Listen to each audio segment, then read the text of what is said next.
ഇന്ത്യയുടെ ഏറ്റവും മികച്ച മിസൈലുകളിൽ ഒന്നാണ് ബ്രഹ്മോസ് മിസൈലുകൾ. ഇന്ത്യയുടേത് മാത്രമല്ല, ലോകത്തെ തന്നെ ഏറ്റവും മികച്ച സൂപ്പർ സോണിക് ക്രൂയിസ് മിസൈലുകളിൽ ഒന്നും ബ്രഹ്മോസ് ആണ്. ഇത്രയും ശക്തമായ മിസൈലുകൾ ഇന്ത്യക്കും റഷ്യയ്ക്കും മാത്രമാണുള്ളത്. ചൈനയ്ക്കും അമേരിക്കയ്ക്കും പോലും ഈ ബ്രഹ്മോസിനോട് കിടപിടിക്കുന്ന സൂപ്പർ സോണിക് ക്രൂയിസ് മിസൈലുകൾ ഇല്ല. അതുകൊണ്ട് തന്നെ ഒരല്പം അസൂയൊക്കെ ഉണ്ടാവുന്നത് സ്വാഭാവികമാണ്. ഇന്ത്യയിൽ നിന്ന് ഈ മിസൈലുകൾ വാങ്ങിയ ആദ്യത്തെ രാജ്യമെന്ന് പറയുന്നത് ഫിലിപ്പൈൻസ് ആണ്. ഫിലിപ്പൈൻസ് ചൈനയുടെ ഭാഗത്തു നിന്ന് വലിയ രീതിയിലുള്ള ഭീഷണികൾ നേരിടുന്ന ഒരു രാജ്യമാണ്.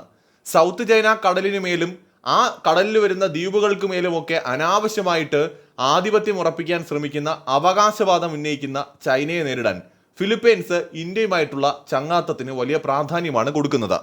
അങ്ങനെ ഇന്ത്യയുടെ ബ്രഹ്മോസ് മിസൈലുകൾ വരെ ഫിലിപ്പൈൻസ് വാങ്ങി. ഇതിനെക്കുറിച്ച് അമേരിക്കയുടെ ഒരു പ്രധാനപ്പെട്ട ഒരു എക്സ്പെർട്ട് പറഞ്ഞത് ഇങ്ങനെയാണ്: വണ്ടർഫുൾ ബട്ട് നോട്ട് യൂസ്ഫുൾ. ഇന്ത്യയുടെ ബ്രഹ്മോസ് മിസൈലുകൾ അടിപൊളി മിസൈലുകളൊക്കെയാണ്, പക്ഷേ അത് ഇൻഎഫക്റ്റീവ് ആയിട്ടുള്ള മിസൈലുകളാണ് ഫിലിപ്പീൻസിനെ സംബന്ധിച്ചിടത്തോളം എന്നാണ് ഈ ഒരു എക്സ്പെർട്ട് ഇതിനെക്കുറിച്ച് പറഞ്ഞിരിക്കുന്നത്. ഇന്ത്യൻ പ്രതിനിധികൾ, ഈ ടാറ്റ ചെയർ ഫോർ സ്ട്രാറ്റജിക് അഫയേഴ്സിന്റെ ഒരു സീനിയർ ഫെല്ലോ ആയിട്ടുള്ള ഇന്ത്യയുടെ ഒരു പ്രതിനിധി ബ്രഹ്മോസ് ഫിലിപ്പീൻസിനെ സംബന്ധിച്ചിടത്തോളം അവരുടെ സെക്യൂരിറ്റിയിൽ വലിയ രീതിയിലുള്ള ഒരു കോൺട്രിബ്യൂഷൻ വഹിക്കുമെന്നും C4ISR ക്യാപ്പബിലിറ്റി നൽകുമെന്നും പ്രതികരിക്കുകയുണ്ടായി. അതായത് C4ISR എന്ന് പറയുന്നത് ഈ communication, control, command, computers, intelligence, surveillance എന്നൊക്കെ പറഞ്ഞുകൊണ്ടുള്ള ആ അത്രയും കാര്യങ്ങളെ ചേർത്തുകൊണ്ട് ചുരുക്കി പറയുന്നതാണ് C4ISR എന്ന് പറയുന്നത്. അപ്പോൾ ഈ ഒരു കാര്യത്തിൽ ഫിലിപ്പീൻസിന്റെ C4ISRന്റെ ആബ്സെൻസിനെ മറികടക്കാൻ നമ്മുടെ ബ്രഹ്മോസ് മിസൈലുകൾ സഹായിക്കുമെന്ന് ഇന്ത്യയുടെ ഒരു പ്രതിനിധി പറഞ്ഞിട്ടുണ്ടായിരുന്നു. എന്നാൽ ഇതിനൊരു മറുപടി എന്ന നിലയ്ക്ക് ഇതിനോട് പ്രതികരിച്ചുകൊണ്ട് അമേരിക്കയുടെ ഒരു സീനിയർ അഡ്വൈസർ, ഒരു മുൻ സീനിയർ അഡ്വൈസർ, അമേരിക്കൻ സ്റ്റേറ്റ് ഡിപ്പാർട്ട്മെന്റിന്റെ ഭാഗമായി പ്രവർത്തിച്ചിരുന്ന ആള്, അദ്ദേഹം പറഞ്ഞത് മിസൈല് വണ്ടർഫുൾ സിംബലൊക്കെയാണ്, പക്ഷേ not of much operational use എന്നാണ് ഇതിനെക്കുറിച്ച് പറഞ്ഞത്. എന്നാൽ അദ്ദേഹത്തിന്റെ പ്രതികരണം തീർത്തും അസൂയ കൊണ്ടുണ്ടായ ഒന്ന് മാത്രമാണ്. ഒരു സാധാരണ ഒരു അമേരിക്കക്കാരന് ഇന്ത്യയുടെ ഒരു ആയുധത്തോട് തോന്നുന്ന അസൂയ മാത്രമാണ് അതിൻ്റെ പിന്നിൽ. ശരിക്കും ഇന്ത്യയുടെ ബ്രഹ്മോസ് മിസൈല് സൗത്ത് ചൈന കടലിൽ ചൈനയെ ലക്ഷ്യമിട്ടുകൊണ്ടാണ് ഈ ഫിലിപ്പൈൻസ് വിന്യസിച്ചിരിക്കുന്നത്. അതിൻ്റെ ഉപഗ്രഹ ചിത്രങ്ങളൊക്കെ പുറത്തു വന്നിട്ടുണ്ട്. അപ്പോൾ ഈ മിസൈലുകളുടെ ഒരു കിൽ സോൺ ഉണ്ട്. എന്ന് വെച്ചാൽ ഇതിന് ആക്രമണം നടത്താൻ പറ്റുന്ന, മാരകമായ ആക്രമണത്തിന് സാധ്യമാവുന്ന ഒരു കവറിങ് ഏരിയ ഉണ്ടാവും. ആ ഏരിയയിലേക്ക് ഒരിക്കലും ചൈനയുടെ കപ്പലുകൾ ഇപ്പോൾ വരുന്നില്ല.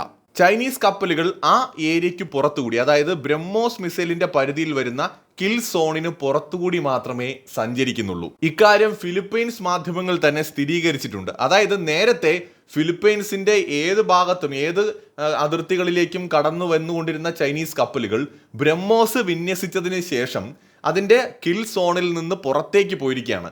അതായത് ബ്രഹ്മോസ് മിസൈലുകളെ ചൈന ഗൗരവത്തിൽ കാണുന്നുണ്ട്, ഭയപ്പെടുന്നുണ്ട് എന്നതിന്റെ ഏറ്റവും വലിയൊരു തെളിവാണിത്.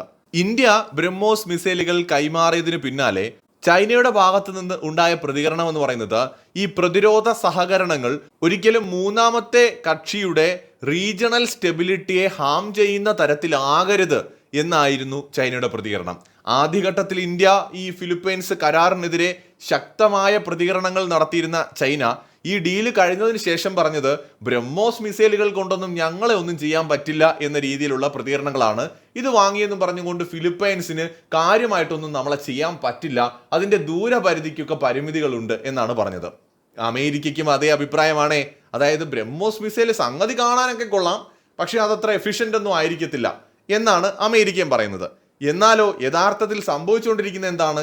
ഈ ഫിലിപ്പൈൻസ് ബ്രഹ്മോസ് മിസൈലുകൾ വിന്യസിച്ചതിന് ശേഷം അതിൻ്റെ ദൂരപരിധിയിൽ നിന്ന് പുറത്ത്, കിൽ സോണിന് പുറത്ത് മാത്രമേ ചൈനീസ് കപ്പലുകൾ ആ റീജിയണിലേക്ക് കടക്കുന്നുള്ളൂ. അതായത് ചൈനയ്ക്ക് നന്നായിട്ടറിയാം ഈ മിസൈൽ എഫിഷ്യൻ്റ് ആണ് എന്ന്. അപ്പോൾ അതാണ് ഇതിൽ നിന്ന് നമ്മൾ മനസ്സിലാക്കേണ്ടത്. അപ്പോൾ വലിയ രാജ്യങ്ങൾക്ക് അസൂയ തോന്നുക സ്വാഭാവികമാണ്. പിന്നെ കുറെ കാലമായിട്ട് ഈ ആയുധ കച്ചവടം നടത്തി അതിന്റെ മൊത്ത കച്ചവടക്കാരായിട്ട് അറിയപ്പെടുന്ന രാജ്യങ്ങൾക്ക് ഇതൊന്നും സഹിക്കില്ല.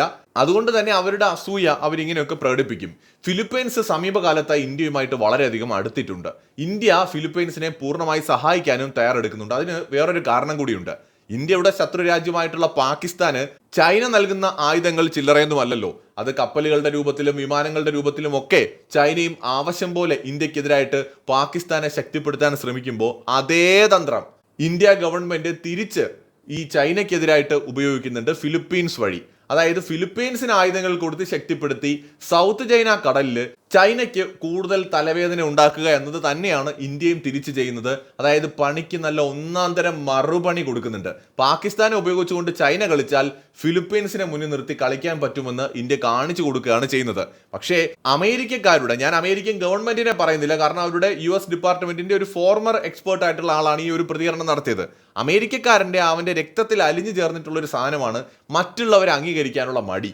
അത് അവരിങ്ങനെ കാണിച്ചുകൊണ്ടേയിരിക്കും. ഇപ്പോൾ ബ്രഹ്മോസ് മിസൈലുകളെ ആർക്കാണ് തള്ളി പറയാൻ പറ്റുക? ഇത്രയും പവർഫുൾ ആയിട്ടുള്ള മിസൈലുകൾ. പക്ഷെ അമേരിക്ക അങ്ങനെയാണ്, അതും പറയും കാണാനൊക്കെ കൊള്ളാം, അത്ര എഫിഷ്യൻ്റ് ഒന്നുമല്ല, എന്നിട്ട് മാറിയിരുന്ന് കരയും, ആ കണ്ണുനീരങ്ങ് തുടച്ചു കളയും. അതാണ് ഇവരുടെ സ്ഥിരം പരിപാടി. മറ്റൊരു വീഡിയോയുമായി വീണ്ടും കാണാം.